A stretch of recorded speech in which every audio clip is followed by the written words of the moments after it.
তো বন্ধুরা, এই মুহূর্তে বিরাট বড় খুশির খবর। এবার নতুনরা বৃদ্ধ ভাতা, বিধবা ভাতা, প্রতিবন্ধী ভাতার টাকা পাবেন এবং নবান্ন থেকে সেই অর্ডারও দিয়ে দেওয়া হয়েছে। এবার 1,28,000 প্রবীণরা তারা কিন্তু টাকা পেতে চলেছেন। এবার বৃদ্ধ ভাতার টাকা নতুনরা, সেই সঙ্গে বিধবা ভাতা কিছু এবং প্রতিবন্ধী ভাতার টাকা উপভোক্তারা কিছু ব্যাঙ্ক অ্যাকাউন্টে পাবেন।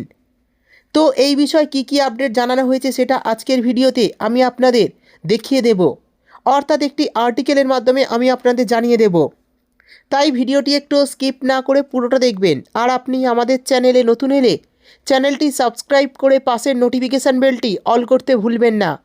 তো চলুন ভিডিও শুরু করি। তো বন্ধুরা, আমরা জানি 5ই ফেব্রুয়ারি রাজ্য বাজেট পেশ হয়েছিল। সেই বাজেটে কিন্তু নতুন লক্ষ্মীর ভাণ্ডার প্রকল্পের মহিলাদের ব্যাঙ্ক অ্যাকাউন্টে টাকা দেওয়ার কথা ঘোষণা করা হয়েছিল। প্রায় 20,62,000 মহিলার ব্যাঙ্ক অ্যাকাউন্টে, অর্থাৎ যারা নতুন, তাদের অ্যাকাউন্টে কিন্তু টাকা দেওয়ার কথা নতুন বাজেটে ঘোষণা হয়েছিল। কিন্তু এই বৃদ্ধ ভাতা, বিধবা ভাতা, প্রতিবন্ধী ভাতা প্রকল্পে নতুন করে যারা নাম নথিভুক্ত করেছিলেন তাদের টাকা ঘোষণার কথা সেই বাজেটে বলা হয়নি। অবশেষে তাদের টাকা দেওয়ার বিষয় আজ নবান্ন থেকে জানিয়ে দেওয়া হলো। তো কারা কারা ব্যাঙ্ক অ্যাকাউন্টে টাকা পেতে চলেছেন, সেই সঙ্গে স্ট্যাটাস চেক কিভাবে করবেন, এছাড়া কোন স্ট্যাটাস থাকলে আপনি টাকা পাবেন, সমস্তটাই কিন্তু এই ভিডিওতে আমি আপনাদের দেখিয়ে দেব। দেখুন, একটি আর্টিকেলে বলা হয়েছে ওল্ড এজ পেনশন বড় ঘোষণা, নতুন বার্ধক্য বিধবা ভাতা অ্যাকাউন্টে ঢোকা শুরু হলো, দেখুন আপনার স্ট্যাটাস। তো চলুন দেখে নিই নতুন কোন কোন উপভোক্তারা এই বৃদ্ধ ভাতা, বিধবা ভাতা এবং প্রতিবন্ধী ভাতার টাকা ব্যাঙ্ক অ্যাকাউন্টে পেতে চলেছেন, সেই সঙ্গে আপনারা কিভাবে স্ট্যাটাস চেক করবেন। দেখুন, এই আপডেটটি প্রকাশিত হয়েছে কিন্তু 26শে ফেব্রুয়ারি, অর্থাৎ গতকালই কিন্তু এই নতুন আপডেটটি প্রকাশিত করা হয়েছে। ফেব্রুয়ারি মাসের শুরুতেই রাজ্যের সাধারণ মানুষের জন্য সুখবর নিয়ে এলো রাজ্য সরকার। দীর্ঘদিন ধরে যারা বার্ধক্য ভাতা, বিধবা ভাতা কিংবা মানবিক বা প্রতিবন্ধী ভাতার জন্য অপেক্ষা করছিলেন, তাদের অপেক্ষার অবসান ঘটতে চলেছে। নবান্নের সূত্রে খবর, রাজ্যের প্রায় 1,28,000 নতুন উপভোক্তার ব্যাঙ্ক অ্যাকাউন্টে এই ভাতার টাকা পাঠানোর প্রক্রিয়া শুরু হয়ে গিয়েছে। অর্থাৎ রাজ্যের প্রায় 1,28,000 নতুন উপভোক্তার ব্যাঙ্ক অ্যাকাউন্টে এই ভাতার টাকা পাঠানোর প্রক্রিয়া কিন্তু নবান্নের তরফে শুরু হয়ে গিয়েছে। সেই সঙ্গে দেখুন, বলা হয়েছে ওয়েটিং লিস্ট থেকে কারা সুযোগ পেলেন। অনেকেই মনে প্রশ্ন জাগছে, নতুন আবেদন গ্রহণ করা হচ্ছে কিনা, এই বিষয়ে পরিষ্কার ধারণা থাকা প্রয়োজন।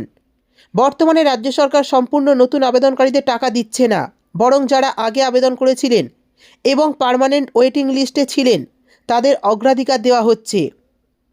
জাতীয় সামাজিক সুরক্ষা প্রকল্প বা NASP এর নিয়ম মেনে প্রতি বছরই উপভোক্তাদের ফিজিক্যাল ভেরিফিকেশান এবং ডিজিটাল লাইফ সার্টিফিকেট জমা দিতে হয়। এই প্রক্রিয়ায় দেখা গিয়েছে বহু উপভোক্তা হয় মারা গিয়েছেন, নতুবা তারা আর এই ভাতার যোগ্য নন। ফলে সিস্টেমে অনেক শূন্যপদ তৈরি হয়। এই শূন্যপদগুলি পূরণ করতেই অপেক্ষমান তালিকা থেকে 1,28,000 যোগ্য ব্যক্তিকে বেছে নেওয়া হয়েছে। অর্থাৎ বুঝতেই পারছেন, অনেক উপভোক্তা বর্তমানে মারা গিয়েছেন, তাদের কিন্তু বা অনেকেই এই ভাতার টাকা পাওয়ার আর যোগ্য নয়, তাদেরকে কিন্তু নাম বাদ দিয়ে সেই জায়গায় কিন্তু এই 1,28,000 নতুন উপভোক্তাকে কিন্তু বেছে নেওয়া হয়েছে, তাদের টাকা দেওয়ার কথা জানানো হয়েছে। এরই পাশাপাশি বলা হয়েছে ভাতা বৃদ্ধির আবেদন ও বর্তমান পরিস্থিতি। বর্তমানে রাজ্যের প্রায় 20,46,000 মানুষ বার্ধক্য ভাতার সুবিধা পান। রাজ্য সরকারের ইচ্ছা এই সংখ্যা বাড়িয়ে 28 লক্ষ করার। এই মর্মে কোটা বাড়ানোর জন্য কেন্দ্রীয় সরকারের কাছে গত 2 বছর ধরে আবেদন জানিয়ে আসছে রাজ্য। তবে এখনও পর্যন্ত সেই বাড়তি কোটার অনুমোদন মেলেনি। তাই আপাতত বিদ্যমান কোটার মধ্যে হওয়া শূন্যপদগুলিতেই নতুনদের সুযোগ দেওয়া হচ্ছে। অর্থাৎ রাজ্য সরকার কিন্তু অনেক দিন থেকে কেন্দ্রীয় সরকারের কাছে এই ভাতার যে কোটা রয়েছে সেটা বাড়ানোর কথা জানিয়েছেন। এখনও কিন্তু সেই ভাতার কোটার অনুমোদন মেলেনি, যে বাড়ানো হবে সেই বিষয় কিন্তু কেন্দ্রীয় সরকারের তরফে অনুমোদন মেলেনি। তাই আপাতত বিদ্যমান কোটার মধ্যে হওয়া শূন্যপদগুলিতেই নতুনদের সুযোগ দেওয়া হচ্ছে। এরপর বলা হয়েছে টাকার অঙ্ক ও কেন্দ্র রাজ্য ভাগাভাগি। উপভোক্তারা মাসে 1,000 টাকা করে ভাতা পান, তবে এই টাকার যোগান কেন্দ্র ও রাজ্য যৌথভাবে দেয়। বয়সের ভিত্তিতে এর অনুপাত ভিন্ন হয়। 60 থেকে 79 বছর এই বয়সসীমার উপভোক্তাদের 1,000 টাকার মধ্যে রাজ্য সরকার দেয় 700 টাকা এবং কেন্দ্র সরকার দেয় 300 টাকা। 80 বছর বা তার বেশি এদের ক্ষেত্রে ভাতার 1,000 টাকার মধ্যে রাজ্য ও কেন্দ্র উভয় 500 টাকা করে বহন করে থাকে। তো বুঝতেই পারছেন, 60 থেকে 79 বছর যাদের বয়স, এই বয়সসীমার মধ্যে কেন্দ্রীয় সরকার দেয় কিন্তু 300 টাকা আর রাজ্য সরকার দেয় 700 টাকা, মোট 1,000 টাকা পান। এই বয়সের উপভোক্তারা। এছাড়াও 80 বছরের বেশি যাদের বয়স হয়ে গেছে তাদের টাকা কিন্তু কেন্দ্রীয় সরকারও 500 টাকা দেয় এবং রাজ্য সরকারও 500 টাকা দেয়। মোট তাদের অ্যাকাউন্টে কিন্তু 1000 টাকা ক্রেডিট করা হয় প্রত্যেক মাসে। এবার আমি আপনাদের জানিয়ে দেব অনলাইনে নিজের স্ট্যাটাস যাচাই করবেন কিভাবে, অর্থাৎ আপনার স্ট্যাটাসটা কিভাবে দেখবেন। দেখুন, বলা হয়েছে আপনি বা আপনার পরিবারের কেউ এই নতুন তালিকায় স্থান পেলেন কি না তা বাড়িতে বসেই মোবাইল বা কম্পিউটারের মাধ্যমে যাচাই করা সম্ভব। নিচের ধাপগুলি অনুসরণ করুন। দেখুন, প্রথমেই বলা হয়েছে গুগলে গিয়ে জয় বাংলা লিখে সার্চ করুন এবং সরাসরি ওয়েবসাইটে প্রবেশ করুন। অর্থাৎ প্রথমে আপনারা গুগলে যাবেন, সেখানে গিয়ে জয় বাংলা লিখে সার্চ করবেন, তারপর সরাসরি ওয়েবসাইটে প্রবেশ করবেন।